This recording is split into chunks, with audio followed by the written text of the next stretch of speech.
For months, the 7 investigators have been digging into some of the Detroit Police Department's most troubled officers. And tonight, our first report is on a cop who's been accused of misconduct at an alarming level. Since he joined the force, Officer Stephen Koo has repeatedly been accused of excessive force and using hostile and racist language. He's also accused of harassing people of color who say their biggest crime was being in the wrong place at the wrong time. 7 investigator Ross Jones joins us now with what he's learned. It's a story you'll see only here on 7. Being myself an African American, I don't put much stock into the police force anymore. There was a time when Jay Brown dreamt of becoming a Detroit cop, but that changed the day he came face to face with one. I started opening my door to step out of my vehicle, and that's when the cop car came blazing up on me. In broad daylight in September of 2015, Brown was pulling up to a rental property he helped manage near Fenkell and Greenfield when he says Officer Stephen Koo pulled up to him. He told me not to move, asked me where the drugs are there drugs in my vehicle, are there drugs in the house that I'm approaching, what am I doing here? And I said, no sir, I do not know what's going on, I'm just here to check on some rental property. Nearly the whole time, he said Koo's gun was trained on his chest. Still holding a gun on you after 3 minutes, 4 minutes, and I'm asking you, pleading with you, can you please lower your weapon? He said Koo used profanity and was demeaning, that he searched his vehicle but found no drugs or stolen weapons, and before Koo left, according to the complaint, he wrote him a ticket for not wearing a seatbelt and then said this. He just said, he's just another stupid Do you have any doubt at all that he used the N-word? I have no doubt in my mind that he used the N-word. If you feel that strongly about the color of my skin, you probably shouldn't be an officer in the city of Detroit. Jay filed a citizen's complaint against Officer Koo, seen here on Facebook, that included allegations he used racist language and unnecessary force. Koo denied both. It was hardly the first time he'd been accused. The average uniformed officer in Detroit has received just over 8 citizen complaints, according to DPD data. Some go their entire career without receiving one. But Stephen Koo, in his 12 years on the force, has received 85. We could not find any officer who's amassed that many that quickly. And for Koo, virtually every complaint against him where race is listed is lodged by a person of color. It's somewhat of a concerning pattern, simply because you would probably want to see a mix of different races that we're talking about. They rolled the window down and they asked us, do we have any guns or drugs on us? DeAndre Reed and his brother were standing outside on the street where they live when Officer Koo and his partner pulled up. We said no. They told us to lift up our shirts and do a complete circle so they could see our waistband.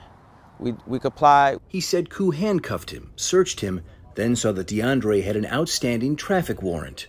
It was then, according to the complaint, that Koo said this. Thank my dumb brother that I'm going to jail. He used that word? Yes. He said it like that's something that he always says. He was very confident in saying it. And Reed's neighbor was a witness. And he was like, this is because of your brother. And I was like, whoa, man, hold on, wait a minute. Reed was jailed and then released. After he filed a complaint against Koo with the city's Office of Chief Investigator. Reed and 3 witnesses said Koo used the N-word. The only person who didn't was Koo. The complaint was sustained, but Koo appealed and with no reason documented, his commanding officer later dismissed the charge. Even today, DPD couldn't tell us why. We take it very seriously, and we have disciplined members of the department strenuously when using that type of language, especially with citizens. Not him, though. Not in 2015, apparently. However, I can't state with confidence what occurred at that hearing when he appealed it. Chris Gravlin is DPD's Director of Professional Standards. He joined the department in 2019 and said until he arrived, sustained complaints against officers were regularly dismissed without a reason documented. He says since Koo joined the force, he's been flagged at least 12 times when civilian complaints pop up and counseled by a superior. For you to say stuff like that, you just know that your best intentions is not to protect people like me. You don't like people like me. More alarming than the number of complaints against Koo is how consistent many of them are. He has been accused repeatedly by people of color of harassing them, of using the same demeaning language, and at least 8 times of using or threatening to use excessive force. He a gangster with a badge. I'm 38 years old. I ain't never seen no evil like that. Corey Collins said he was leaving his grandmother's house when Koo and his partner pulled up. They asked me, can they search me? I said no. I haven't did nothing, you know. According to Collins' complaint, the 2 men traded insults before Koo cuffed him and then said, "My trigger finger is itching. I dare you to move. I dare you to move." What does that mean to you? Blow my head off. Collins was later released, not charged with anything. He filed a complaint against Koo, alleging he threatened his life. Koo denied making any threats. The complaint was not sustained. I never had no police threaten my life. He threatened my life. A finding of not sustained doesn't mean the allegation didn't happen, but there wasn't enough evidence to prove it either way. It's the most common outcome for citizen complaints, and it's the same outcome Jay Brown received when he said Koo called him the N-word and used excessive force. They pay no attention to any of this officer's patterns of practice, despite the remarkable similarity between all of these people's complaints. Julie Hurwitz is a civil rights attorney currently suing Koo in federal court on behalf of a Detroit man Koo and his partners arrested. She has reviewed his lengthy list of citizen complaints dating back more than a decade. What the heck is going on here? Why is this man still a police officer? In 2018, Koo faced his harshest punishment yet, following his role in a drug raid where a dog was shot and killed. When Internal Affairs investigated, Koo said he never fired at the dog, but ballistics later found a bullet casing from his gun. When confronted, he changed his story and told investigators he forgot. How does an officer say with a straight face that they forgot shooting their gun? That is what we want to be getting to at the bottom of any investigation. Koo and other officers were deemed untruthful. The entire drug case was dismissed, and the disciplinary sergeant recommended Koo be terminated.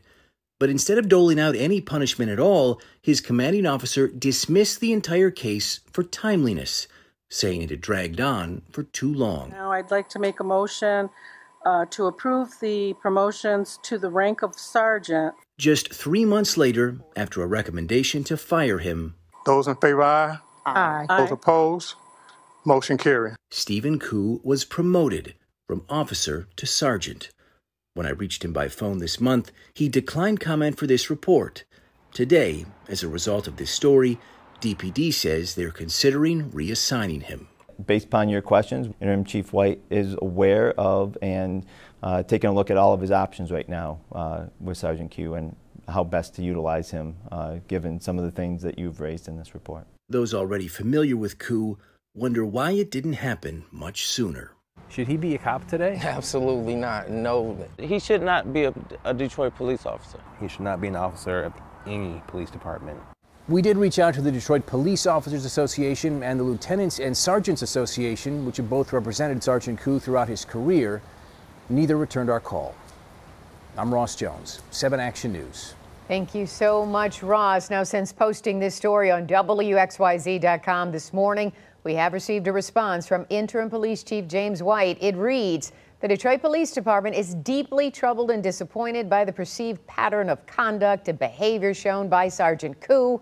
I've immediately launched a full investigation, removed him from patrol, and placed him on administrative duty. I will personally review each complaint against Sergeant Koo, as well as review the previous actions of the command team members who dismissed the disturbing allegations.